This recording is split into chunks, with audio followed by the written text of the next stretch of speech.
Yes, this is your favorite educator, Dr.S.Padmapriya, with you teaching the third lesson of Managerial Economics or Business Economics. Today, we are going to be concerned with the topic of production and cost analysis. So, we are going to handle production and cost. Production and cost.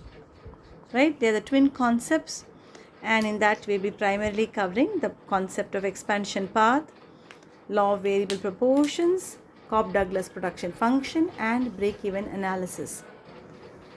So let us try to understand about production and cost.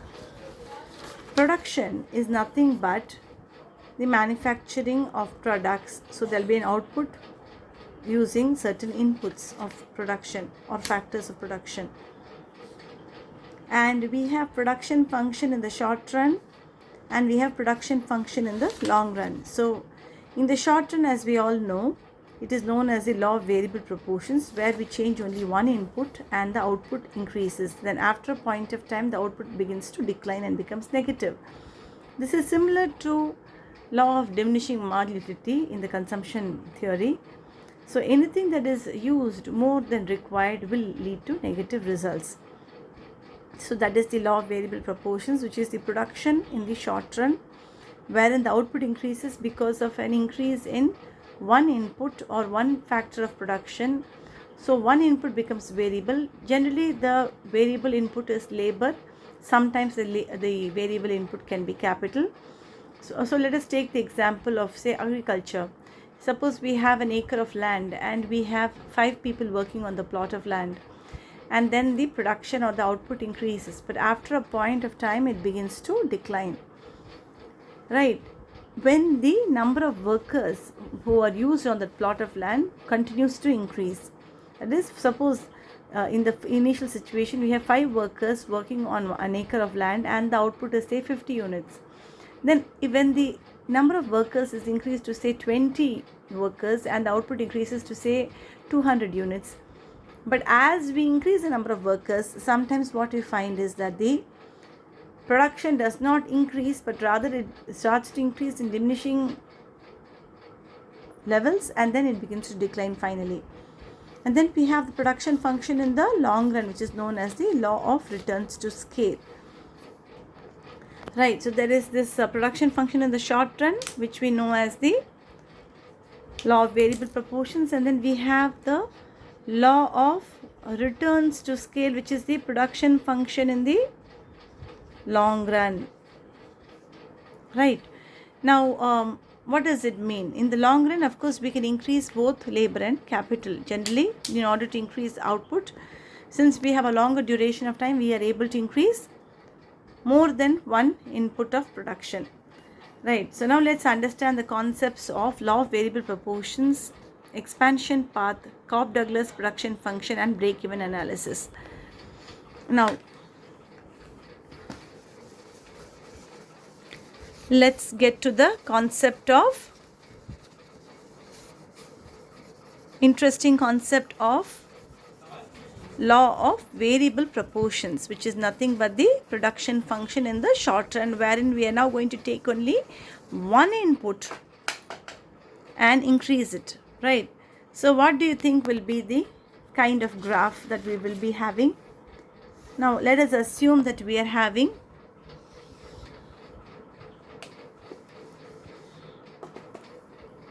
make a graph. We mark the y-axis, origin, and x-axis. We take output along the y-axis and we take input. Let us suppose that it is labor along the x-axis. Okay, so in this is the way the total product curve will be like. So the TP curve will be like this, and then you will have the MP curve, marginal productivity curve, and then you have the AP curve, average product curve. Right. So this is the overall structure of the law of variable proportions. So essentially what happens is that there are 3 stages. In the first stage, we see that the total productivity increases at an increasing rate, and later it increases at a diminishing rate. Meanwhile, the average physical product or APP, it increases and it reaches maximum, and then it begins to decline. Likewise, the marginal productivity curve also increases and then it becomes negative, and then that is how it is. So there are 3 stages in this law of variable proportions. The second stage is known as the law of diminishing returns, which is the second stage. So generally agricultural production takes place in stage 2, and this is the point of change from downward to upward is known as the point of inflection. Right, and let's see, if you see the point of inflection, this around this point it will be stage 1, and here till it reaches a maximum state, that is stage 2. So this will be stage 2, stage 1, stage 3, right? So essentially there are 3 stages in this law of variable proportions.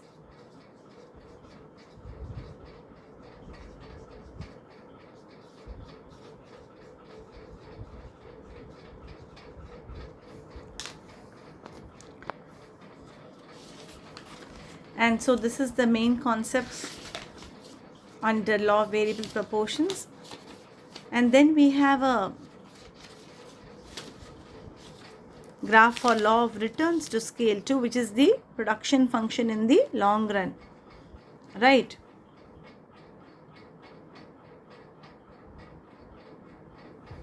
So let us just proceed to the graph for law of returns to scale. The law of returns to scale is the production function in the long run. Here if you will see, it's like a graph, and so it's like a table.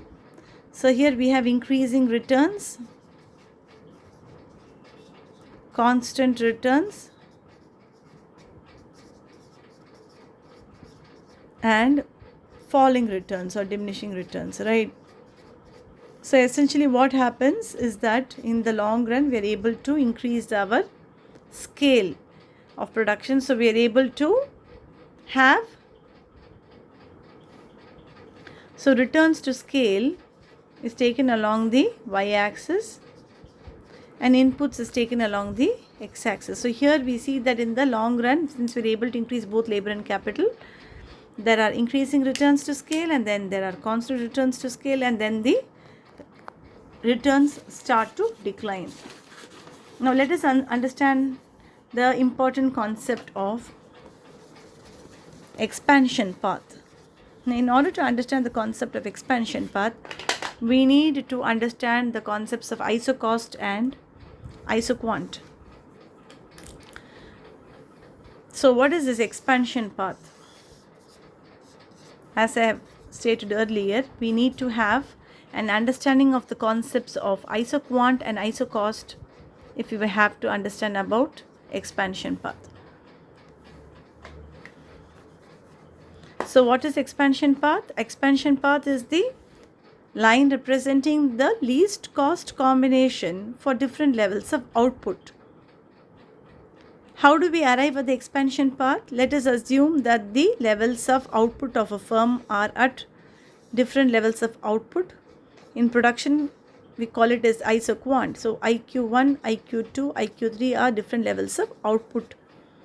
Let us just recall a similar concept in consumption theory known as indifference curve, where we take good X and good Y along both the axes, right? Here we take the 2 inputs, labor and capital, along the 2 different axes.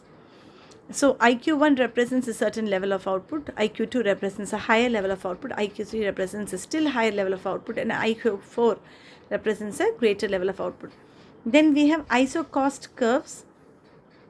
So remember the budget line in the consumption theory? Like that we have the isocost curves in the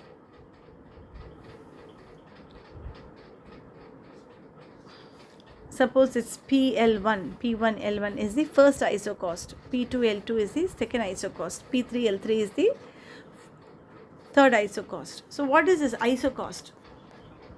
ISO cost is nothing but just like we have budgetary constraint in consumption theory, we have the producer too has a budgetary constraint, right?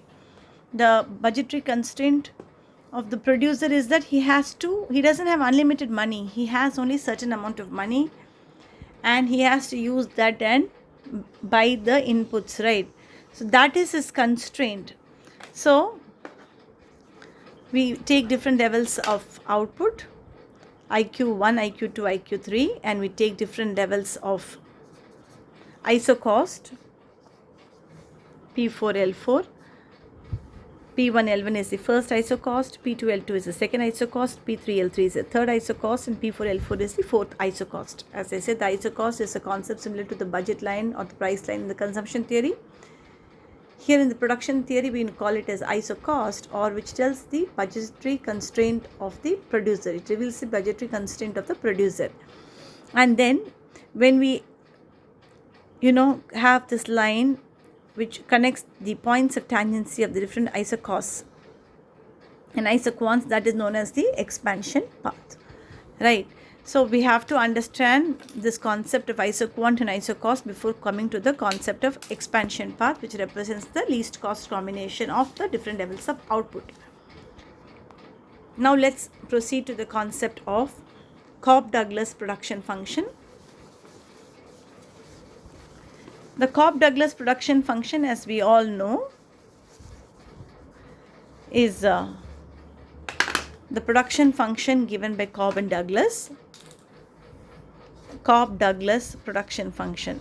Now this was based on empirical studies in the US in the manufacturing industry,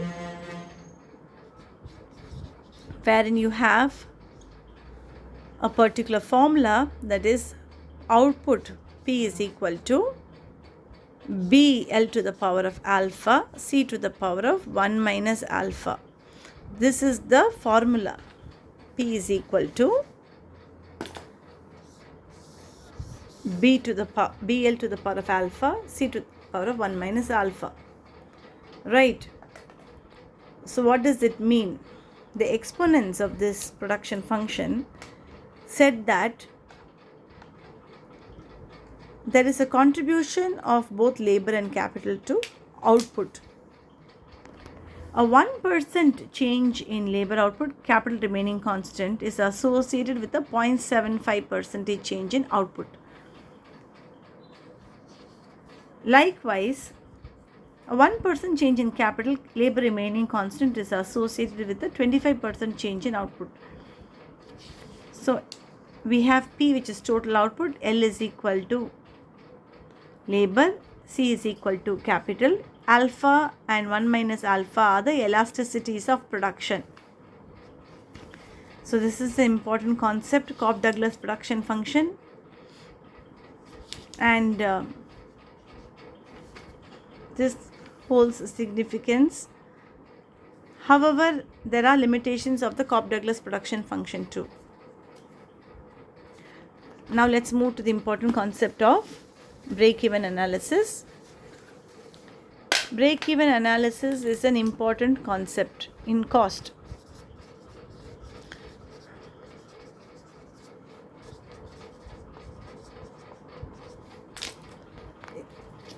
As we all know, it is a point of no profit, no loss.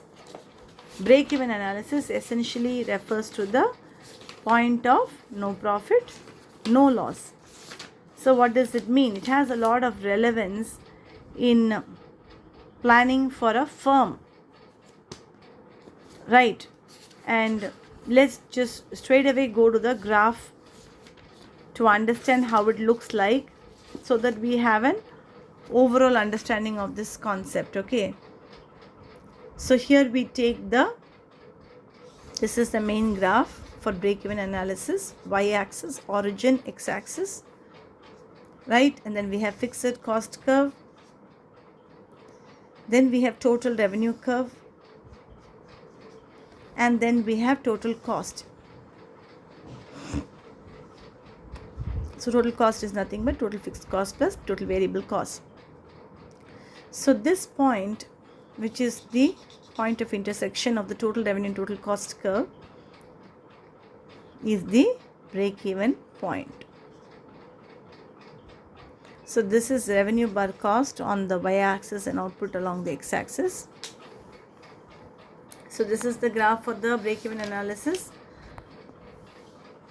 Total revenue intersecting with total cost curve, that point is the break-even point, or the point of no profit, no loss. Okay, here we take output along the x-axis and revenue and cost along the y-axis.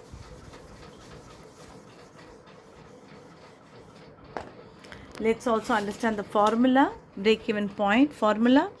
The formula is break-even point is equal to fixed cost minus divided by selling price minus variable cost. Break-even point is equal to fixed cost divided by selling price minus variable cost. So this is the important concept of break-even analysis, which it has multiple uses which are very important, and we need to study about that, the different uses of break-even analysis. And to sum up, these are some of the important points that I have touched in this lesson 3 of managerial economics. We have been able to understand law of variable proportions, law of returns to scale, Cobb-Douglas production function, break-even analysis, and expansion path. This is your favorite educator of economics, Dr. S.Padmapriya, signing off. Looking forward to a future lesson in managerial economics as soon as possible or at a later date. Thank you.